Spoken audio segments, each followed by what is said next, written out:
The F1 schedulers, in their infinite wisdom, had arranged for just a week between the Austrian and Dutch races, leaving the teams to quickly pack up and head north. Meanwhile, protests against the Filipino government of Ferdinand Marcos became ugly in the run-up to an election that looked certain to be rife with corruption. Opel unveiled their new hatchback car, the Kadett E, built and marketed as the Vauxhall Astra Mark II in the UK, which would win a number of Car of the Year awards in the following 12 months. Violence against the apartheid regime continued in South Africa as governmental buildings were attacked with limpet mines, hand grenades and bombs, while riot police dispersed demonstrators with tear gas, armoured vehicles and rubber bullets.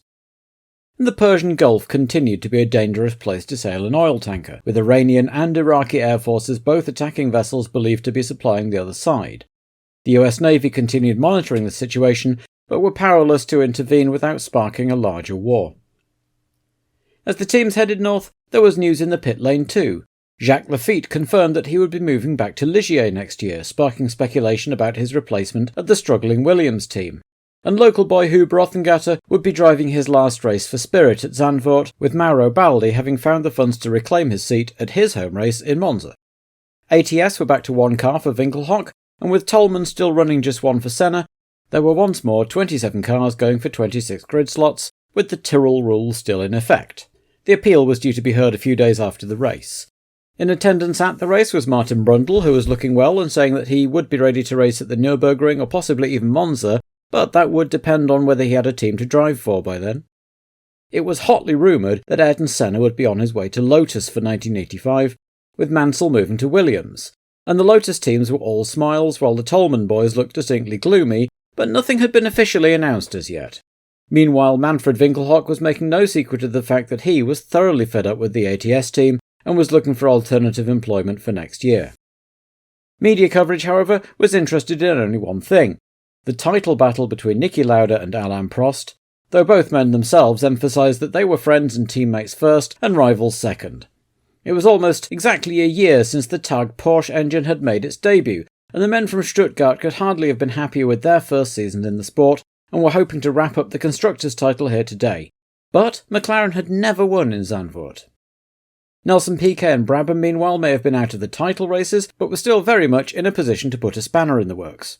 On Friday, it looked like they might just do that, going fastest and the only driver to break 1 minute 14 seconds with De Angelis second, but Prost came out and beat his time on Saturday, and Piquet spun off trying to go faster again, so had to make do with second place, with De Angelis bumped down to third. Championship leader Lauda, meanwhile, was down in fifth, with the two Renaults interposing themselves in the title fight too.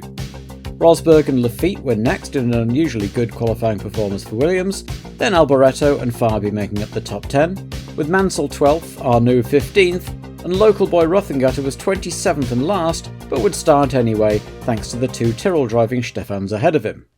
There's no Sunday morning warm-up at Zandvoort thanks to local noise abatement laws, but before the pre-race warm-up could get underway there was a near tragedy, as one of the staircases up to the pit balcony collapsed into the ATS pit, where the mechanics had seconds earlier pushed Winkelhock's car back into the garage and were thus safely out of the way. 21 people were hurt, among them Arrow's boss Jackie Oliver and his 12-year-old son, and 2 more were seriously injured, but the race could proceed, albeit a little delayed. Niki Lauda was late round to join the grid after the last-minute discovery of a leaking radiator, but he was there in time to take the parade lap, as was Mark Seurer, who had to hop in the spare Arrows after his throttle had stuck open on the outlap and thrown him into a sand trap. When the lights went green on Sunday afternoon, a light mist still clung to the track as Piquet got the drop on Prost to go first, while Tombe went round De Angelis to go up to third. Meanwhile, Lauda got a slow start and dropped back to 11th, just behind Fabi. Winkelhock spun in the usual melee at Tarzan, but was given a push by the marshals as he was in a dangerous spot, and continued, while Chiva and Eno also tangled and lost ground in the process. By the end of the lap, Prost had made his way up to 5th ahead of Warwick, and already Piquet and Prost were beginning to pull away from the rest, with Piquet opening up a 2-second gap to Prost at the end of the 3rd lap. While the Dutch TV director concentrated on Piquet and Prost, Rosberg was fairly motoring and had made his way up into 3rd place as Tombe dropped back into the clutches of De Angelis, while Warwick now had a charging Lauda on his rear wing. Niki, with a championship on the line, was in no mood to stay there though, and carved rapidly past Warwick, De Angelis and Tombe to go 4th by lap 9. Only Keke Rosberg stood between Lauda and Prost, and he proved a tougher nut to crack. At that point, Piquet's race came to a premature end with an oil pressure failure which put Prost in the lead, just as Lauda got past Rosberg into second. So now, it was a straight fight between the two McLarens once again. So far this year there hadn't really been an on-track scrap between the two, as one or other had usually had some kind of problem, but with no team orders from Ron Dennis, the fans were looking forward to one here if Nicky could catch up. Meanwhile behind them, there was still a four-way fight between Rosberg, Tambay, De Angelis and Warwick over the other points-paying positions. In particular, Tambay and De Angelis were going at it hammer and tongs over fourth. Lauda was circulating second, slowly chipping away at Prost's lead, which was 5 seconds by the end of lap 18, while Lafitte and Fabi approached the rear of the best of the rest hustle as they all came up to lap the first of the back markers.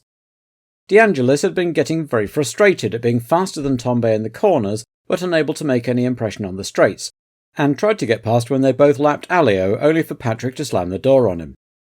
Next up was Winkelhock. Tambay got through easily enough, but the ATS driver locked up at the end of the straight and nearly collected the Lotus, then nearly had him off a couple of corners later when Elio made a slightly optimistic move.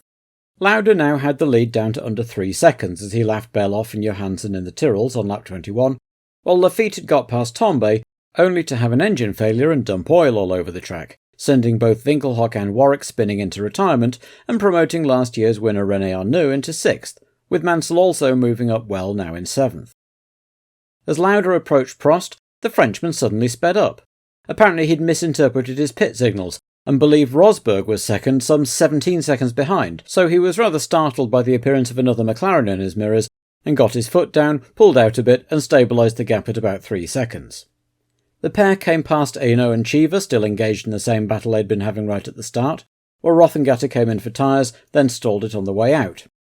Mansell, meanwhile, had passed Arnoux and caught up to the rear of his teammate De Angelis, apparently looking to make his case to be kept on in the team for next year. When Tambay peeled into the pits for new rubber about half distance, the low tie moved up a place and began to catch third-place Rosberg.